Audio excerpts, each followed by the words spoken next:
बिना पियाज रसुण रे कौन तरकारी बने बोली भाबुचंती कि ताहले थरे थरे जह्नी और बादाम रो एई रेसिपीटी को निहाती ट्राई करंतु। रेसिपीटी एत्ते टेस्टी लागिबो जे थरे बनेइले बारंबार बनेबा को इच्छा हबो। सेथिपई भिडियोटी को एंड पर्यंत देखंतु। रेसिपीटी परफेक्ट बनेबा पई मो छोट छोट टिप्स और ट्रिक्स शेयर करछि जहा आपण मन को ए रेसिपी बनेबार बहुत सहायता करिवो। भिडियोटी भलो लागिले लाइक शेयर करिया को जमा भी भूलिबेनी। नमस्कार, मो प्रज्ञा आपण मन को स्वागत करूछि प्रज्ञा होम किचन को।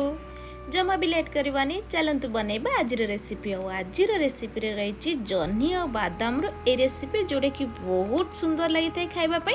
ता सहित बनैबा पई मध्ये बहुत कम समय लगी था और घरे थिबा कम जिनिस रे बनिकी रेडी हो जाए। से प्रथम मुझे किसी बादाम ता सहित जह्नी नहीं आछि। मुझे कंचा बादाम नहीं ताकू एबे साइड कर नेबी। जह्नी और बादाम रो ए रेसिपी बनैबा पूर्वर मु प्रथमे एठी जह्नी को भलो भाबरे धोई नेछि। ता सहित एठी गोटे पिलर नेछि जह्नी रो से चोपा को पिल करि नेबी।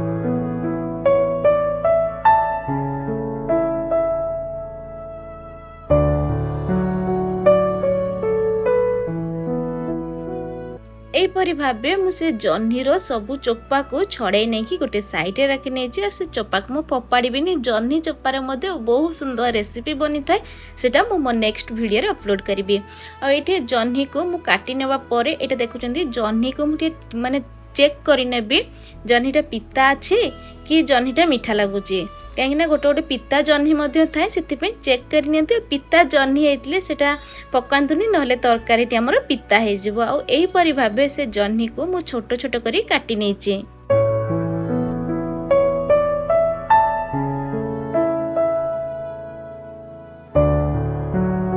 एठी से जह्नी को मु काटिकी रेडी कर नहीं। जमा भी बेसी बड़ बड़ काटिनी कि बेसी छोट छोट काटिनी और भल भाव चोपा को छड़े नहीं। एबे ताको साइड रे रखी नहीं सारिबा परे मु कड़ाई रे किछि सोरिष तेल ऐड करिछि। तेल किछि समय पई गरम हो सारिबा परे आमे जो काटिकी रखिथिले जह्नी आ आलू को मेथिरे देखै दिछि। हाँ एथिरे मु गोटे आलू चोपा को छड़े की नेतली आ जत्तिकी साइज रो जह्नी को काटिचंदी ताठू टिके छोट छोट करी आलू को काटंतु काहे ना जह्नी बहुत शीघ्र सिझी जाए सेति पई आलू को मु छोट छोट करी काटी नेछि। एबे मु एठी गोटे चामच हळदी ऐड करिछि। हळदी देकी जह्नी आ आलू को एठी किछि समय पई भाजी नेबी। भाजी नबा द्वारा कोन हबो ना हमर जो जह्नी रे एक्स्ट्रा पानी थाए से एक्स्ट्रा पानीटा रिलीज हो जिवो आ तरकारी बहुत शीघ्र बनी जाइथे। एठी देखि परछन जह्नी हमर पूरा सिझी जाइछि माने 70% जह्नी एठी सिझी जाइछि आ आलू मध्ये 70% सिझी जाइछि। एबे ताको काढी के गोटे प्लेट को रखि नबा। जह्नी आ आलू को यहीपरी प्रथमे भाजी दबा द्वारा ता टेस्ट बहुत बढ़िया देते। ता सहित रेसिपीटी आमर बहुत शीघ्र बनिकी रेडी हो जाए। परिवा को भाजिकी साइड रे रखि नबा परे मु ता पई गोटे मसला प्रस्तुत करिछि। प्रथमे एठी किछि बादाम देछि जोटा कि मु कहतली कंचा बादाम अछि। तापर गोटे चामच जीरा किछि अदा ता सहित जेतिकी कड़ा खाଇବା पसंद करते से अनुसार लंका ऐड करंतु। एबे से सब को भलो भाव रे मु पेस्ट बनै नेछि। तापर मु से सेम कड़ाई रे आउ किछि सोरिष तेल सहित कला जीरा को देछि। किछि समय भाजी सरिया परे गोटे सुखिला लंका ऐड करि नेछि। तापर आमे जो पेस्ट बनै कि रखितले से मसला को देकी एठी किछि समय पई कसी नबा। जेहेतु एठी बादाम मसला अच्छी बादाम मसला को लो फ्लेम रे किछि समय पई कसी नहीं सारिबा परे एठी मसला हमर किछि परिमाण रो रेडी हो जाइछि। आ एठी जो मसला बाटी की पानी रे रखितले से पानी मु एथरे ऐड करि नेछि। तापर मु मसला को आउ किछि समय पई एठी कसी नेछि। आ एठी मु किछि गुंड मसला ऐड करिछि। गुंड मसला रे प्रथमे गोटे चामच हळदी गुंड गोटे चामच रेड चिली पाउडर स्वाद अनुसार लूण ऐड करंतु। से सबू को देकी आउ किछि समय पई एठी कसी नबा। जेहेतु आमे बादाम रो मसला को कष्टंती सेति पई लो फ्लेम रे एमती कंटिन्यूअसली कसी नै सारिया परे एठी देखि परचंती मसला रो हमर तेल अलगा हे गलानी माने बादाम रो मसलाटी भलो भाबरे कसी हे सारलानी। ए स्टेप रे छोट छोट करी काटी की रखिथिबा टमाटो को ऐड करि नबा। टमाटो को मसला संगे किछि समय कसी नै सारिबा परे कभर घोड़े की ताकू आउ किछि समय पे माने 2 रु 3 मिनिट कभर घोड़े की लो फ्लेम रे ताकू कसी नेछि। आ एठी देखि परचंती टमाटो भी हमर पूरा सॉफ्ट हो जाइछि। मसला को आउ किछि समय भाजी नै सारिबा परे एठी तेल जतले मसला रु अलगा हो जिवो से समय रे हमें भाजी की रखितबा जह्नी आ आलू को एथरे ऐड करि नबा।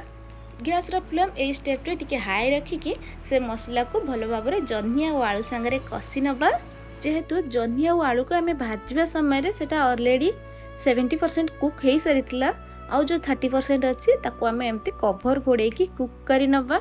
आउ ये देखिपुर जह्नी आउ आलू भी आमर भल भाव में कषि हो जाइए, मसला भी आमर बहुत भल भाव में कषि हो जाइए। स्टेप्रे मु अल्प किसी पानी ऐड करूँ ग्रेवी बनवाई।